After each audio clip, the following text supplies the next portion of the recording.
Assalamualaikum dan salam sejahtera. Kami dari kumpulan 6 ingin membentangkan teori atribusi, bagaimana guru boleh meningkatkan motivasi intrinsik dan ekstrinsik pelajar. Teori atribusi ialah teori dalam psikologi menerangkan proses bagaimana individu mentafsir dan menjelaskan sebab-sebab di sebalik kejayaan atau kegagalan serta kesannya terhadap motivasi mereka. Teori ini pertama kali diperkenalkan oleh Fritz Heider pada tahun 1958 yang mengemukakan idea asas bahawa manusia secara semula jadi bertindak sebagai ahli psikologi naif yang cuba memahami sebab-sebab di sebalik tingkah laku. Kemudian, teori ini diperhalusi oleh Harold Kelly dan Bernard Weiner. Bernard Weiner mengelaskan teori atribusi berdasarkan 3 dimensi utama iaitu lokus kawalan, kestabilan dan keboleh kawalan. Dalam pendidikan, teori atribusi membentuk guru memahami bagaimana pelajar menilai kejayaan atau kegagalan mereka. Teori ini juga menerangkan bagaimana individu mengaitkan sesuatu peristiwa dengan faktor dalaman atau luaran dan bagaimana tafsiran ini mempengaruhi pemikiran serta tingkah laku. Teori ini cuba menjawab persoalan seperti mengapa seseorang bertindak sedemikian, adakah kerana sifat peribadinya atau disebabkan oleh situasi sekeliling. Untuk pengetahuan lebih lanjut, saya serahkan kepada pembentang seterusnya. Terdapat 3 faktor ataupun dimensi utama yang digunakan oleh Weiner untuk menjelaskan faktor-faktor teori atribusi. Yang pertama ialah dimensi lokus kawalan. Dimensi ini merujuk kepada sejauh mana seseorang itu percaya bahawa mereka boleh mengawal sesuatu yang berlaku dalam kehidupan mereka sama ada disebabkan faktor dalaman ataupun luaran.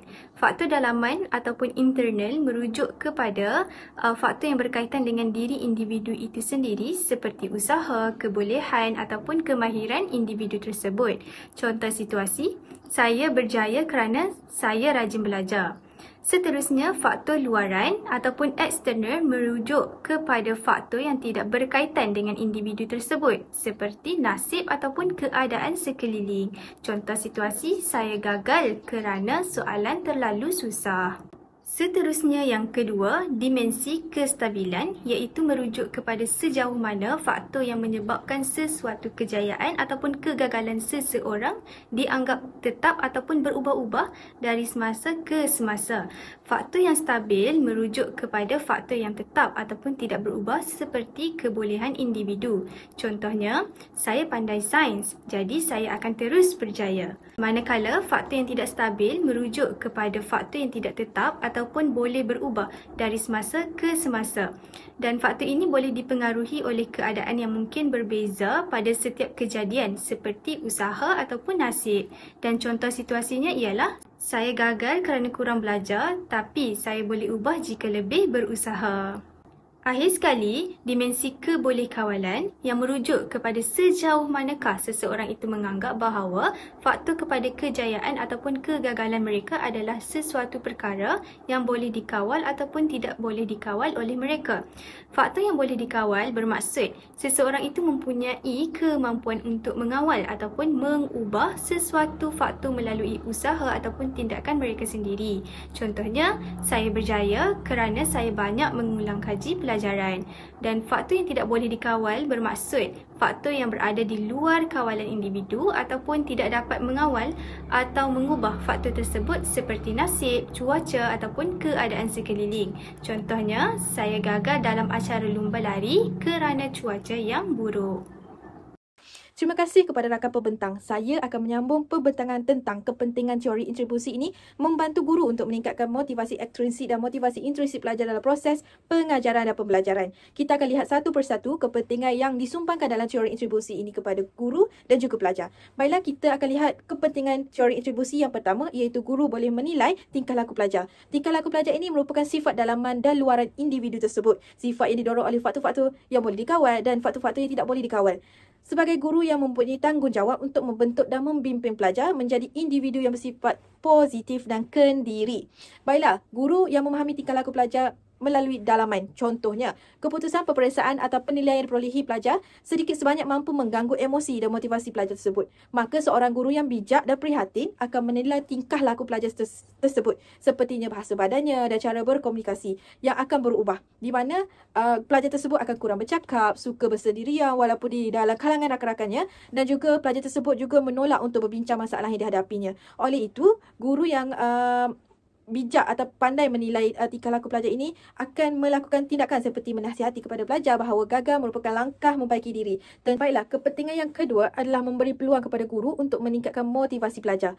Di mana teori intribusi ini memberikan guru mendalami psikologi pendidikan, terutamanya dalam segi motivasi ekstrinsik dan motivasi intrinsik pelajar. Guru-guru sentiasa bersikap positif dan bersedia untuk menjadi tali tempat bergantung pelajar.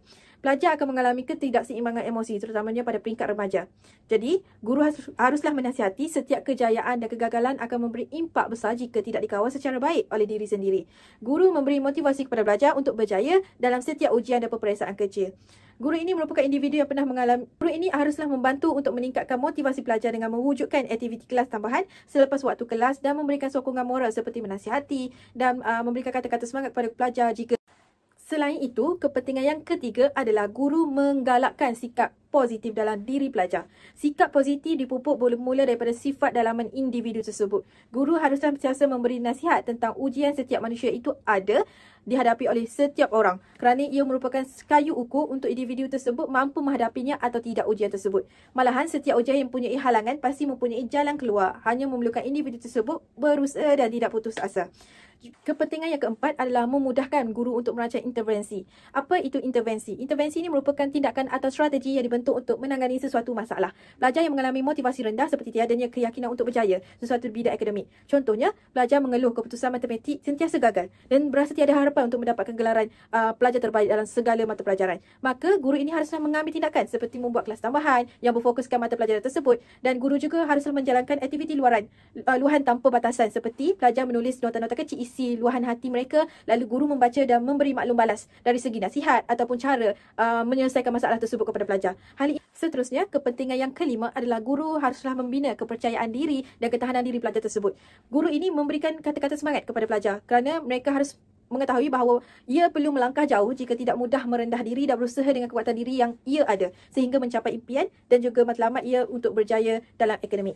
Di mana oleh itu pelajar haruslah mempunyai motivasi intrinsik yang tinggi tentang kebolehan diri dalam sesuatu bidang atau akademik dan berdaya saing dengan setiap kejayaan orang lain.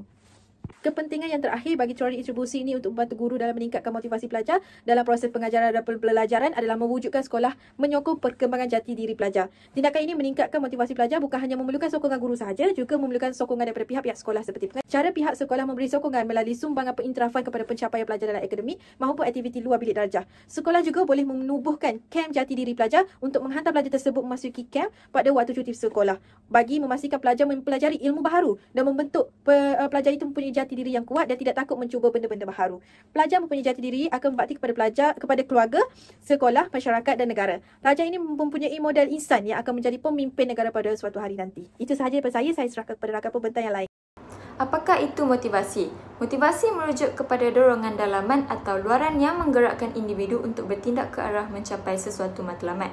Dalam konteks pendidikan, motivasi memainkan peranan penting dalam membentuk tingkah laku pelajar terhadap pembelajaran. Pelajar yang bermotivasi cenderung menunjukkan usaha yang lebih tinggi, ketekunan dalam menghadapi cabaran serta sikap positif terhadap proses pembelajaran. Terdapat dua jenis motivasi utama yang sering dibincangkan dalam psikologi pendidikan, iaitu motivasi intrinsik dan motivasi ekstrinsik. Motivasi intrinsik merujuk kepada dorongan dalaman yang timbul secara semula jadi daripada minat dan keseronokan dalam melaksanakan sesuatu tugasan.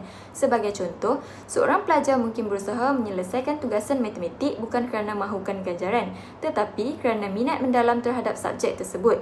Motivasi ekstrinsik pula berpunca daripada faktor luaran seperti ganjaran, pengiktirafan atau tekanan sosial.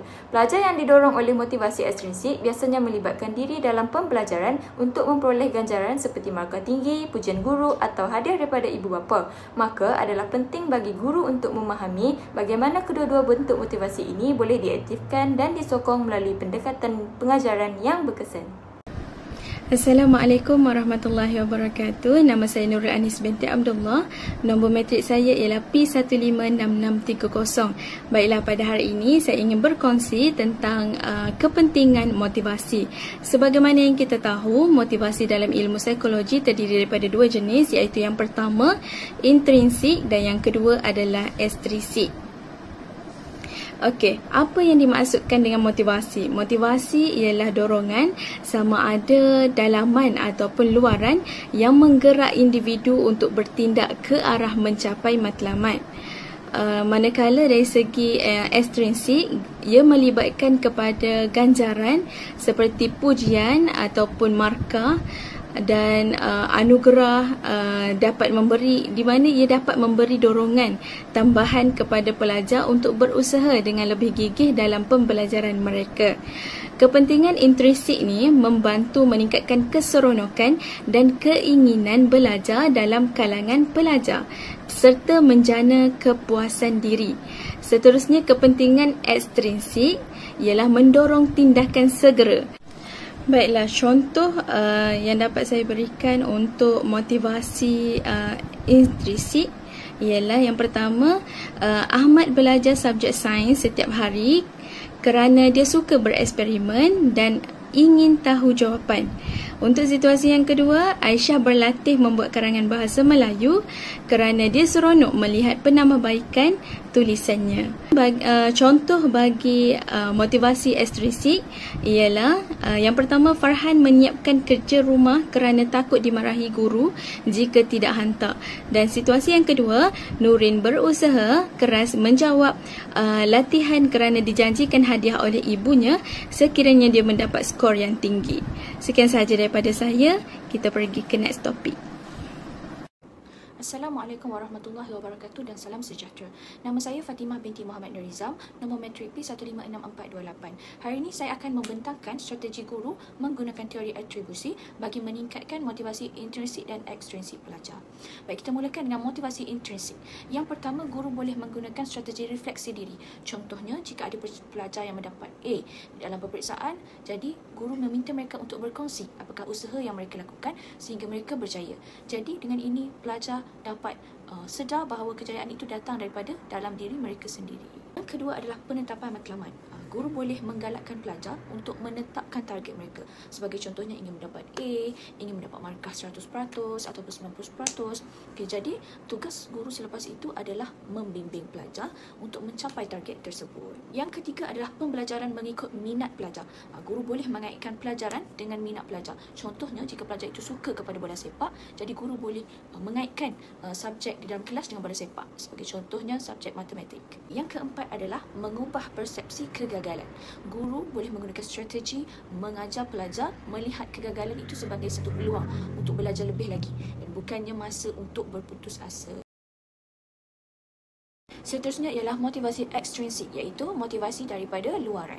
Yang pertama, guru boleh menggunakan strategi ganjaran dan penghargaan. Sebagai contohnya, untuk pelajar yang berjaya menyiapkan kerja sekolah ataupun berjaya mencapai keputusan yang cemerlang, guru memberikan hadiah kecil sebagai penghargaan kepada mereka. Yang kedua adalah pujian dan maklum balas yang positif. Okay, guru boleh memberikan pujian atas usaha pelajar secara lisan ataupun bertulis. Jika melalui lisan, guru boleh memuji pelajar tersebut. Jika melalui tulisan, guru boleh menulis sedikit kata-kata di buku latihan pelajar sebagai contohnya. Yang ketiga adalah mentor-mentee. Okay. Pelajar cemerlang membantu rakan yang lemah. Jadi kedua-dua akan lebih bermotivasi. Yang cemerlang akan bermotivasi untuk terus cemerlang dan yang lemah akan bermotivasi untuk menjadi seperti rakannya yang cemerlang. Yang keempat adalah papan pencapaian. Guru boleh membuat satu papan pencapaian yang mana memaparkan markah pelajar. Jadi dari semasa ke semasa pelajar dapat memantau prestasi mereka dan rakan-rakan. Dengan ini mereka terdorong untuk belajar dengan lebih bersungguh-sungguh. Itu sahaja daripada saya. Semoga bermanfaat. Sekian. Assalamualaikum warahmatullahi wabarakatuh. Secara keseluruhannya, peranan teori atribusi dalam meningkatkan motivasi pelajar telah dibincangkan. Tumpuan telah diberikan kepada strategi pengajaran yang dirancang bagi menyokong motivasi intrinsik dan ekstrinsik pelajar. Teori atribusi membantu untuk memahami bagaimana pelajar mentafsir kejayaan dan kegagalan berdasarkan 3 dimensi utama, iaitu lokus kawalan, kestabilan dan kebolehkawalan. Oleh itu, guru memainkan peranan penting membentuk atribusi positif dengan merancang strategi seperti refleksi diri, penetapan matlamat, ganjaran dan pujian. Penerapan teori ini dapat meningkatkan pencapaian akademik dan menyokong kesejahteraan psikologi ke arah pendidikan yang lebih berkesan. Sekian. Assalamualaikum warahmatullahi wabarakatuh.